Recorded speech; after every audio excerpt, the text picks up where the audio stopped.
pose of a queen in every shade I've ever seen.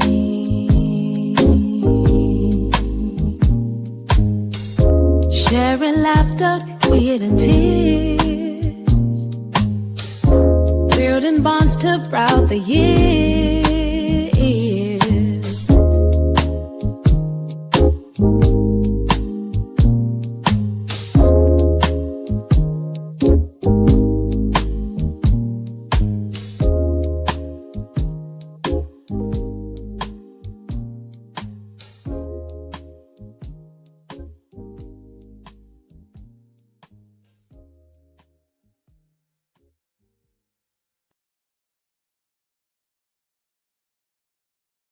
Welcome back to the channel, and if you're new here, welcome to African-American Female Chronicles.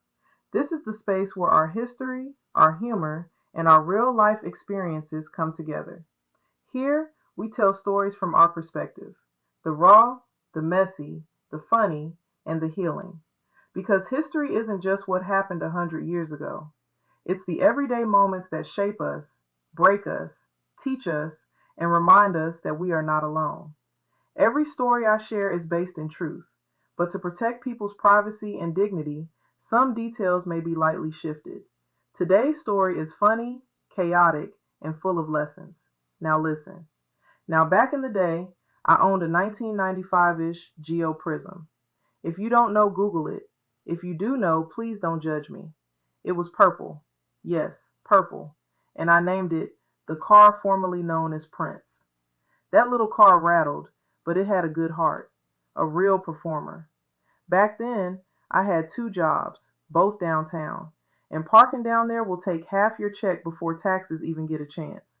So my boyfriend, who was between jobs and between common sense, agreed to drive me to and from work. He said he'd use the time to run errands with his family and look for a job. Right. My first job was at a major department store in the morning, and my second was housekeeping at a 4-star hotel. I was on my feet nonstop. By the time I got off at 10 p.m., I was tired in my bones, my spirit, and my toenails. 5 days a week. And this man was late picking me up. Every single night. Whenever I asked why, he hit me with that classic soundtrack. Traffic. Downtown is crazy. Babe, you won't believe what happened.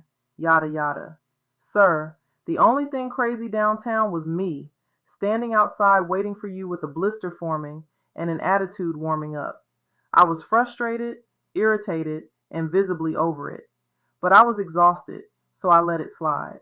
I was young and naive, and back then I didn't understand that nice and helpful people often get taken for granted when they don't know their worth. I don't even remember if I had a cell phone at that time, but I definitely had a pager. If you don't know, Google it.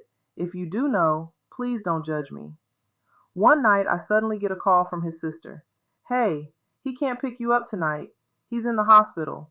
And my sister has your car. She'll drop it off in the morning. I'm standing there confused, tired, and worried. Should I go to the hospital? I ask. She says, No, everything is fine. Don't worry. Ma'am, that was a cover story dipped in lies and seasoned with family loyalty. Because let me tell you what really happened. Why did this man, this discount Casanova, take my purple Prince mobile to his baby mama's house, start an argument with her new man, and end up in the hospital? Let me break it down.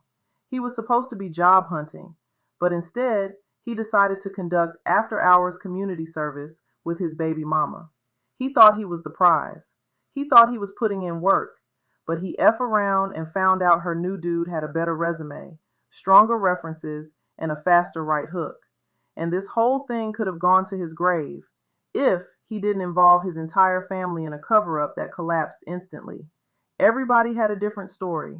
It felt like I was starring in a bootleg episode of CSI, Baby Mama Investigation Unit. Eventually, the truth slid out. He had been regularly picking her up, in my car, while I was working 2 jobs like a responsible adult. But that particular day, she had company. Company with muscles. Company who wasn't impressed by his history or his potential. So why did I tell you this story? Because he did not respect me or my stuff.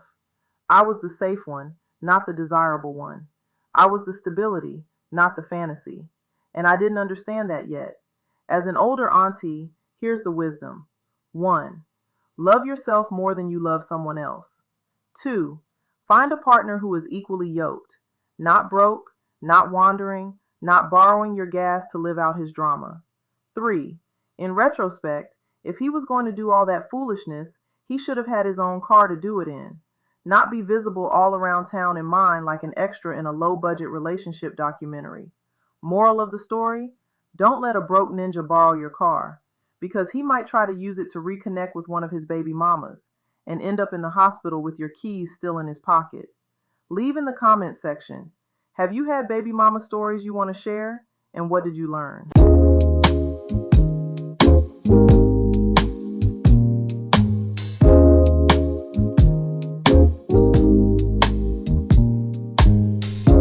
From the strength in our roots,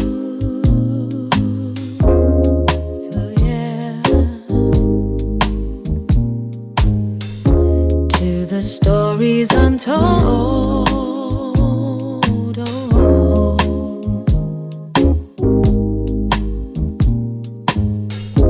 oh, the chronicles of a queen in every shade of ever seen.